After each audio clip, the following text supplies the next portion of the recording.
Carrie, hi, good morning. Good morning. How are you this morning? Very good, very good. Thank you so much for coming on to the web show here.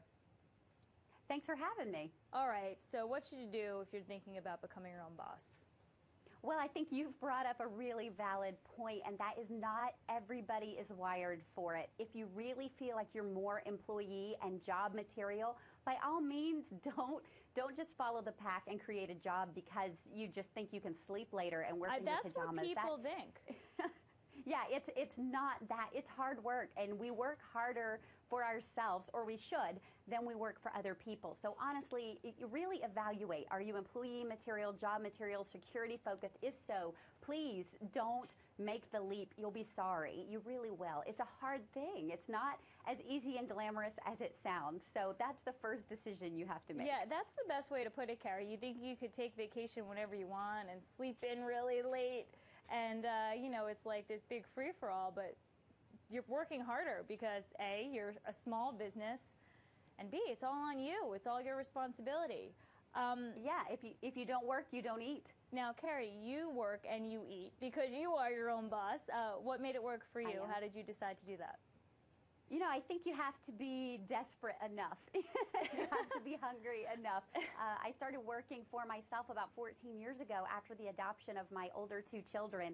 And the fact was, I didn't have a big idea to be a business owner. I didn't have a big passion for it, but I needed the paycheck, and I also wanted to be home with those kids. So I made it work. I didn't look for something I was super passionate about. At that point, I was passionate about my kids and a paycheck, and that was just enough. So sometimes we try to build a business based on, oh, I like to make pies, so I'm going to start a business doing that. But are you driven enough? Are you really hungry enough to make that work? Right. Or does it just sound like a lark at the time? I gotcha. Hey, not to ask you a personal question, but do you raise your children alone? Well, I am married. I've been married for 20 years, and so, yeah, you mean, do we have, like, live-in help or anything? No, it's just us, and we've added 2 more along the way. So oh, congratulations. I have 4 kids ranging from preschool to teenagers, so it's really an interesting house for sure. I can imagine. But I would assume that your husband's paycheck helps out a little bit. It takes some of the stress off. No, absolutely not. As a matter of fact, when I started growing my business, I felt like we needed to make a choice, and I offered him a benefits package that he couldn't refuse, and I recruited him to come home and work with me. So the fact is, he's my CFO. We are the 2 employees in the company. We work together, so it's all on us. We don't have any extra security, any extra income, nothing else coming in. It's us. We work to eat, to pay the mortgage, to support the kids. And we're burying the lead here. You're still married. You work together after 20 and you are years. Still married. Yep. We've been working at home full time for 10 years this month, as a matter of fact. Oh, well, good for you. He must be a very nice guy, your husband, because he's amazing. That's impressive. When you first started out, what were the doubts that you had? And then if you can maybe tell us about some of the ways that you handled them. Yeah, the truth is security is what's bred into us, right? We're raised to go to school, get your degree, get a good job, stay there until you retire, and that's just a myth now. It just doesn't happen that cleanly, that neatly anymore. So the fears are, am I going to make enough? What will other people say? There's still kind of a stigma about, working for yourself, working at home. People will still say, well, when your daughter, the youngest, starts school, are you going to go back to work? What? I am working. I'm working harder than I ever did for anybody else. So there's stigma. There's what if I fail? What if I can't make enough? What if my idea is not good enough?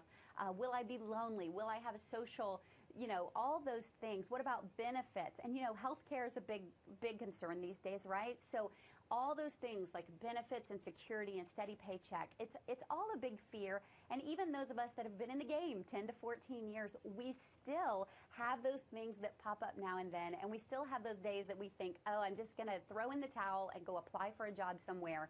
There's got to be an easier way to make a living. But if you're really wired as an entrepreneur and as a business owner, if you have a bigger why, like your kids or like a special lifestyle, then it's absolutely worth it. What new ventures, Carrie, are you working on? You have something going on with American Express, correct? Yeah, as a matter of fact, I'm the small business resident expert for American Express right now. Congratulations. On LinkedIn. Yeah, thanks. It's pretty exciting. And so for the next couple of weeks in a LinkedIn group called Business Knowledge Share, it's at businessknowledgeshare.com. It's a free group. Small business owners can join in the discussion. We're talking about balance of your life and your family and your work. And we're talking about boundaries in your work and branding and how to be found online and not be invisible. And, you know, I do also address the things you've been talking about this morning, like how to still take a vacation, how not to be tethered full-time to your computer, your work.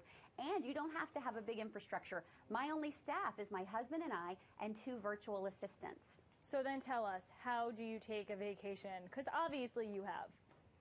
Yeah, I just got back from SeaWorld of Texas and San Antonio, as a matter of fact. We did Myrtle Beach this summer. My husband and I just got back from 10 days in Italy celebrating our anniversary. And the fact is, I do take my iPad. I do work a tiny bit while I'm gone. But because of systems I put in place, because of infrastructure I set up before I leave, it works. It absolutely works. Right. So a couple of tips I would give you guys about that is, don't always work nonstop through your weekend. Make that your practice vacation. Gotcha. Make Sunday your practice vacation. Make sure that the walls don't fall down on Sundays, and then start expanding that to a long weekend. That's a so really if you're good too point. nervous, yeah, if you're too nervous about leaving, then practice and let your staff practice, and you have to train yourself just like you have to train them. Carrie, really quickly, we have 20 seconds. If you can just go through the truths that entrepreneur wannabes ignore. What do they need to hear? They need to hear that it's not easy. It can be simple, but it's not easy. Don't quit before the finish line. Most of us just give up right before we have a breakthrough. Stick it's not going to be instant. Stick with it. You have to be stubborn. Stubborn is the word of the day. Okay, great. Carrie Wilkerson, thank you so much for joining us.